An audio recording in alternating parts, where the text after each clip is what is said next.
आदरणीय मेरे प्रिय दोस्तों और भक्तों, एक बार फिर श्री गर्ग संहिता से श्री यशोदा जी की चिंता के बारे में नंद जी द्वारा आश्वासन तथा ब्राह्मणों को विविध प्रकार के दान देने तथा श्री राम, श्री बलराम जी तथा श्री कृष्ण के गोचारण के वृतांत के बारे में यह वृतांत आपके समक्ष रख रहा हूँ।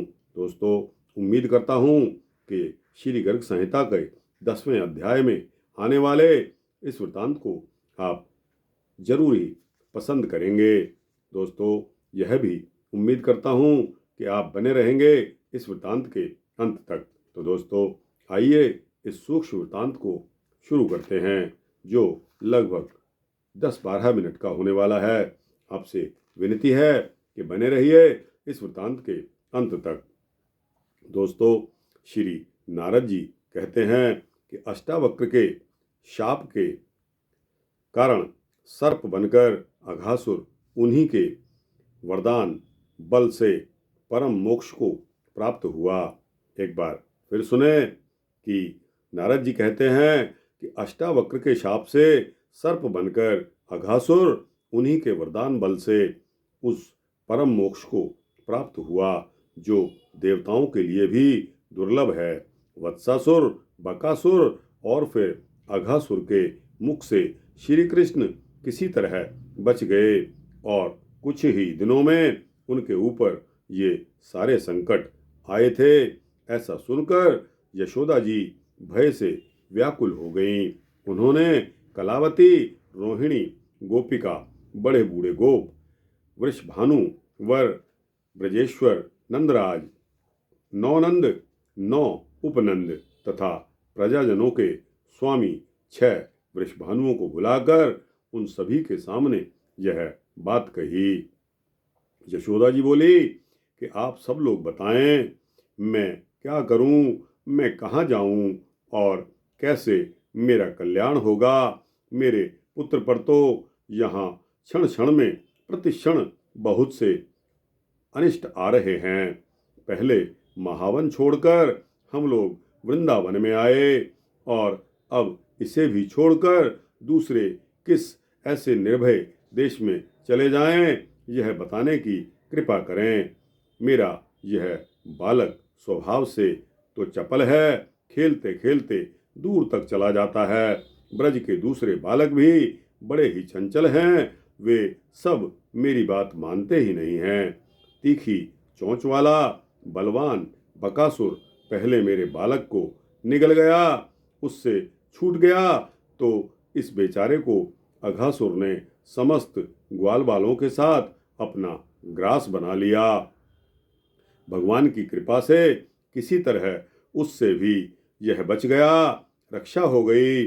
इन सबसे पहले वत्सासुर इसकी घात में लगा हुआ था, किंतु वह भी देव के हाथों में मारा गया। अब मैं बछड़े चराने के लिए अपने बच्चे को घर से बाहर नहीं जाने दूंगी। तब श्री नारद जी कहते हैं कि इस तरह कहती हुई तथा निरंतर विलाप करती हुई माता यशोदा की ओर देखकर नंद जी कुछ कहने को उद्यत हुए। पहले तो धर्म और अर्थ के ज्ञाता तथा धर्मात्माओं में श्रेष्ठ नंद के गर्ग जी के वचनों की याद दिलाकर उन्हें धीरज बंधाने लगे। फिर उन्हें इस प्रकार कहने लगे। नंदराज बोले कि हे यशोदे, क्या तुम गर्ग की कही हुई सारी बातें भूल गई? ब्राह्मणों की कही हुई बात सदा सत्य होती है, वह कभी असत्य नहीं होती। इसीलिए समस्त अरिष्टों का निवारण करने के लिए तुम्हें दान करते रहना चाहिए।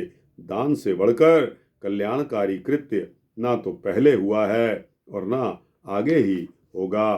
नारद जी कहते हैं कि नरेश्वर, तब यशोदा ने बलराम और श्री कृष्ण के मंगल के लिए ब्राह्मणों को बहुमूल्य नवरत्न और अपने अलंकार दिए। नंद जी ने उस समय 10,000 बैल, 1 लाख मनोहर गायें तथा 2 लाख भार अन्न दान किया। श्री नारद जी एक बार फिर कहते हैं, राजन, अब गोपों की इच्छा से बलराम और श्री कृष्ण गोपालक बन गए। अपने गोपाल मित्रों के साथ गाय चराते हुए वे दोनों भाई वन में विचरण करने लगे। उस समय श्री कृष्ण और बलराम का सुंदर मुंह को निहारती हुई गायें उनके पीछे पीछे और अगल बगल में विचरती रहती थी। उनके गले में शुद्र घंटिकाओं की माला पहनाई गई थी। सोने की मालाएं भी उनके कंठ की शोभा बढ़ाती थी। उनके पैरों में घुंघरू बंधे हुए थे। उनकी पूंछों में स्वच्छ बालों में लगे हुए मोरपंख और मोतियों के गुच्छे शोभा दे रहे थे। वे घंटों और नूपुरों के मधुर झंकार को फैलाती हुई इधर उधर विचरण कर रही थी। चमकते हुए नूतन रत्नों की मालाओं से और उनके समूह से समस्त गौओं को बड़ी शोभायमान हो रही थी। राजन, उन गौओं के दोनों सींगों के बीच में सिर पर मणिमय अलंकार धारण कराए गए थे, जिनसे उनकी मनोहरता बढ़ गई थी। सुवर्ण रश्मियों की प्रभा से उनके सींग तथा पार्श्व प्रवेष्टन यानी कि पीठ पर की झूल चमकते रहते थे। कुछ गौओं के भाल में किंचित रक्त वर्ण के तिलक लगे हुए थे। उनकी पूंछ पीले रंग से रंगी गई थी और पैरों के खुर अरुण राग से रंजित थे। बहुत सी गौएं कैलाश पर्वत के समान श्वेत वर्ण वाली सुशीला, सुरूपा तथा अत्यंत उत्तम गुणों से संपन्न थी। मिथिलेश्वर बछड़े वाली गौएं अपने स्तनों के भार से धीरे धीरे चलती थी। कितनों के थन घड़ों के बराबर थे। बहुत सी गौएं लाल रंग की थी। वे सब की सब भव्य मूर्ति दिखाई देती थी। कोई पीली, कोई चितकबरी, कोई श्यामा, कोई हरी, कोई तांबे के समान रंग वाली, कोई धूमिल वर्ण की और कोई मेघों की घटा जैसी नीली थी। उन सब के नेत्र घनश्याम श्री कृष्ण की ओर लगे रहते थे। किन्हीं गौओं और बैलों के सींग छोटे, किन्हीं के बड़े तथा किन्हीं के सींग ऊंचे थे। कितनों के सींग हिरणों के समान और कितनों के टेढ़े मेढ़े। वे सब गौएं कपिला तथा मंगल की धाम थी। वन वन में कोमल कामनीय घास खोज खोज कर चरती हुई कोटि कोटि गौएं श्री कृष्ण के उभय पार्श्वों में विचरती थी। श्री यमुना जी का पुण्य पुलीन तथा उसके निकट श्याम तमालों से सुशोभित वृंदावन नीम कदम्ब प्रबल कटहल कदली कचनार आम मनोहर जामुन बेल पीपल और कैथ आदि के वृक्षों तथा माधवी लताओं से मंडित था। वसंत ऋतु के शुभागमन से मनोहर वृंदावन की दिव्य शोभा हो रही थी। वह देवताओं के नंदनवन सा आनंदप्रद और सर्वतो भद्रवन सा सब ओर से मंगलकारी जान पड़ता था। उसने कुबेर के चैत्र रथ वन की शोभा को तिरस्कृत कर दिया था। वहाँ झरनों और कंदराओं से संयुक्त रत्न धातुमय श्रीमान गोवर्धन पर्वत शोभा पाता था। वहाँ का वन पारिजात या मंदार के वृक्षों से व्याप्त था।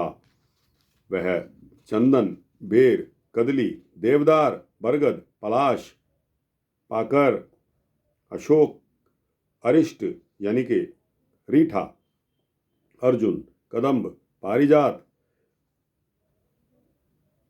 पाटल तथा चंपा के वृक्षों से सुशोभित था।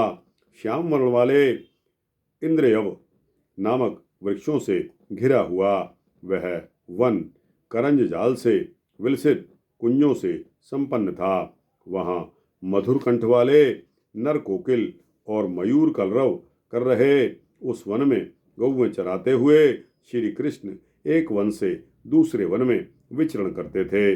नरेश्वर वृंदावन और मधुवन में तालवन के आसपास कुमुदवन, बहुलावन, दिव्य कामवन, बृहत सानु और नंदीश्वर नामक पर्वतों के पार्श्ववर्ती प्रदेश में कोकिलों की काकली से पूजित सुंदर कोकिलावन में लता जाल मंडित सौम्य तथा रमणीय कुशवन में परम पावन भद्रवन, भांडीर, उपवन,